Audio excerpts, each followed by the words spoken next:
This is the IELTS listening test. You will hear a number of different recordings and you will have to answer questions on what you hear. There will be time for you to read the instructions and questions, and you will have a chance to check your work. All the recordings will be played once only. The test is in 4 parts. At the end of the test, you will be given 10 minutes to transfer your answers to the answer sheet. Now turn to Part 1. Part 1. You will hear an extract from a radio programme for people who live abroad. Look at questions 1 to 7.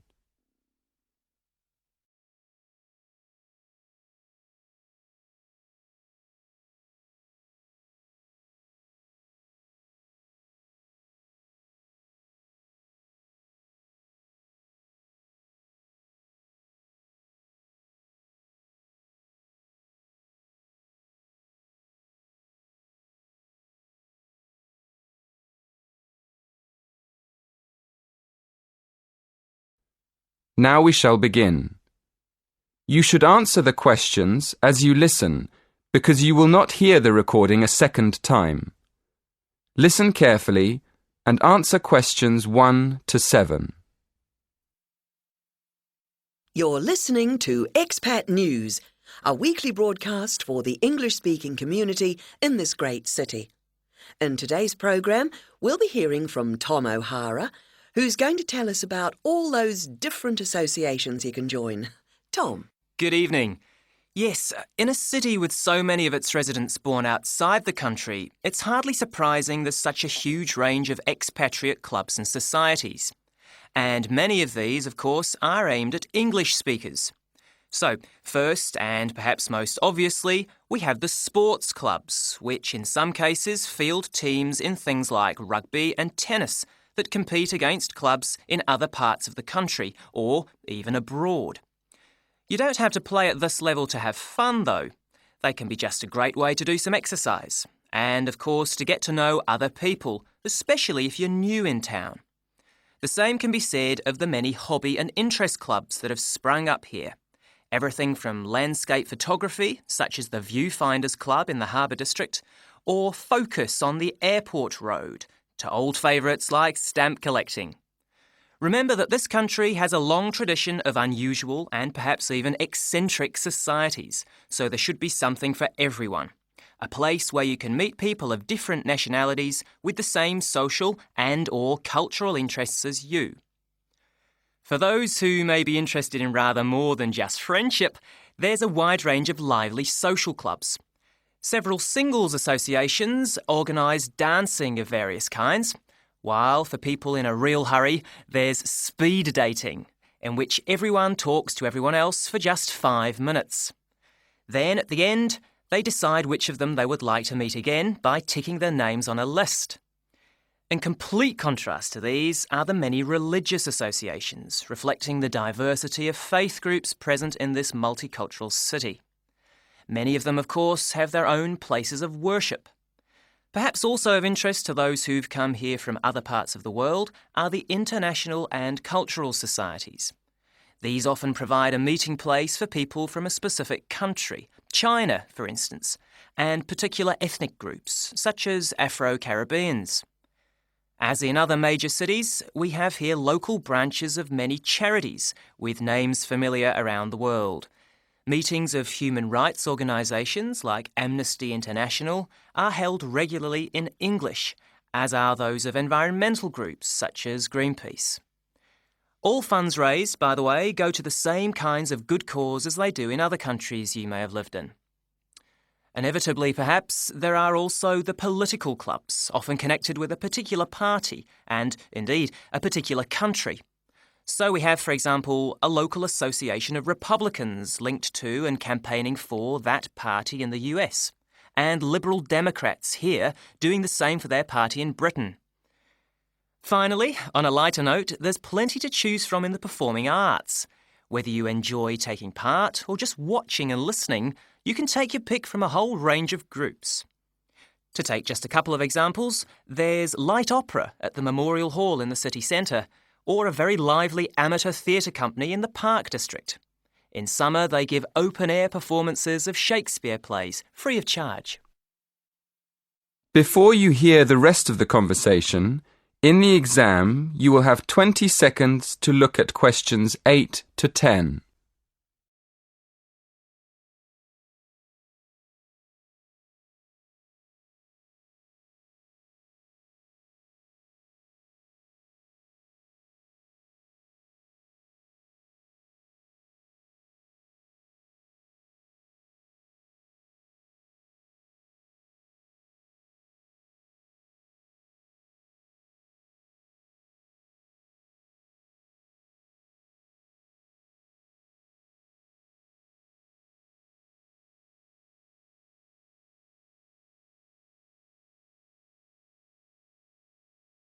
Now listen carefully and answer questions 8 to 10.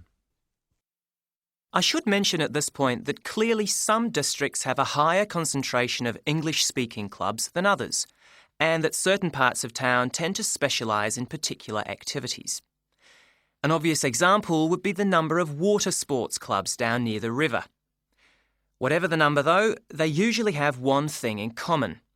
With the exception of a few associations linked to particular countries and supported by their embassies here, in the vast majority of cases, it is the individual members who fund them, so an entry fee or a subscription will be charged. You may be used to council-subsidised sports centres and the like in your home country, but I'm afraid that's not the case here. Assuming you can afford it then, you can be fairly sure that somewhere out there you'll find a club that caters for your own particular fascination. If it's very important to you and you intend to spend a lot of time on it, it might even determine which district of the city you decide to live in. In the unlikely event that you really can't find such a club, the solution is to try to persuade friends and anyone else you meet of the need for one. You could also use the local small ads on the internet to suggest the idea. You'll be amazed at just how many people share even the strangest interest. Then you can start your own. That is the end of part 1. You now have half a minute to check your answers.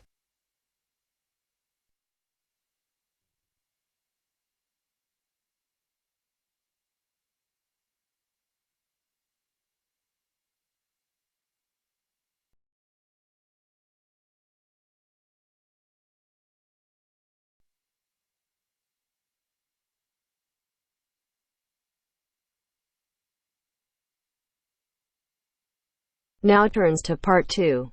Part 2. You will hear a talk by a tour guide. First, you will have some time to look at questions 11 to 17.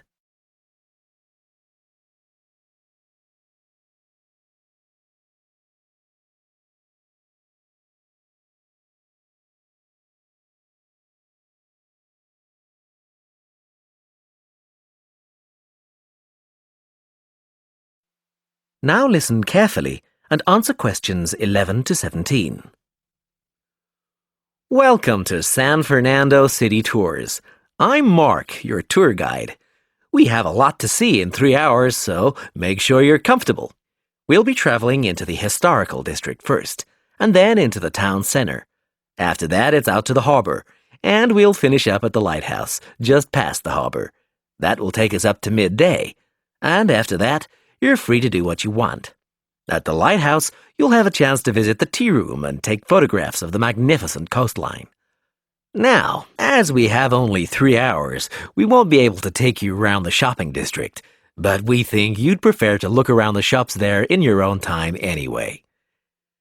San Fernando has some well-known tourist attractions, the lighthouse, for example, and the National Library. However, the little-known military museum is not to be missed. Be sure to visit before you leave. Now, there's a lot to do in San Fernando. Indeed, there really is something for everyone.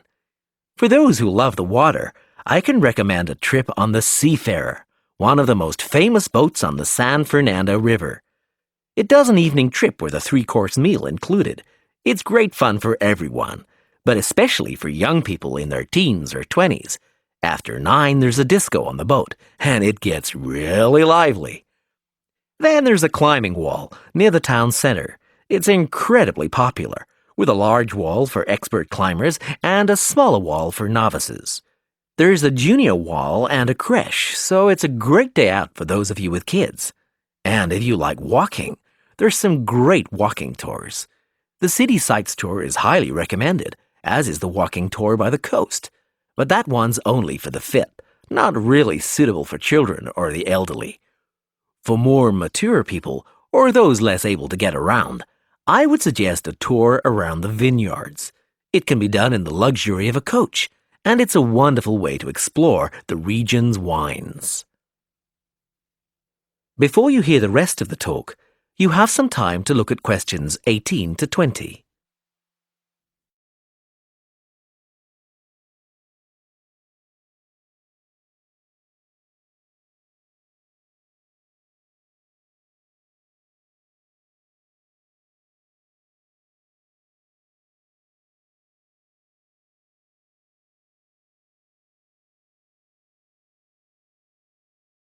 Now listen and answer questions 18 to 20. Naturally, there's a charge for all these attractions, but you can get 15% off if you have an Explorer Pass. If you don't have a pass but would like one, the driver here has application forms. Just ask him for one and fill it out while on the tour. Then you hand it into the tour office. Normally, it costs $10, but this year it's just $7. When you hand it in, you'll get your picture taken for the card on the spot, and then your card is ready to use. Remember to show it whenever you pay for anything. The discounts apply not just to tourist attractions, but some bars and restaurants. Basically, everywhere you see a red Explorer symbol. We're coming up to the historical district now. If you'd like to look at... That is the end of part 2. You now have half a minute to check your answers.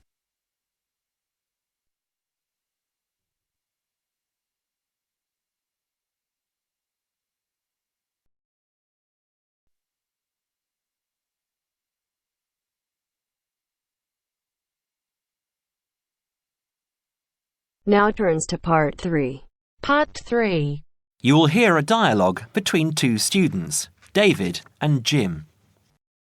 First, you have some time to look at questions 21 to 24.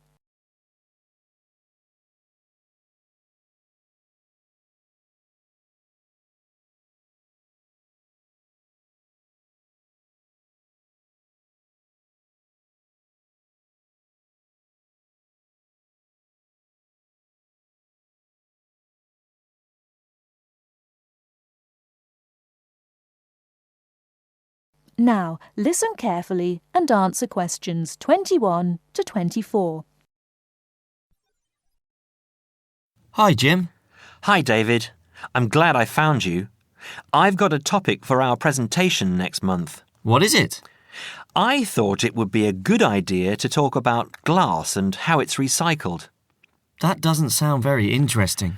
That's what I thought, but it is. Did you know that glass has been around since as early as 4000 BC, when glass was used in the Middle East as a glaze to decorate beads? Is it really that old? Yes, and by 1550 BC, coloured glass vessels were widespread and used for cooking and drinking. The earliest known clear glass is a vase found in Nineveh in Assyria, dated from around 800 BC, which is now in the British Museum here in London.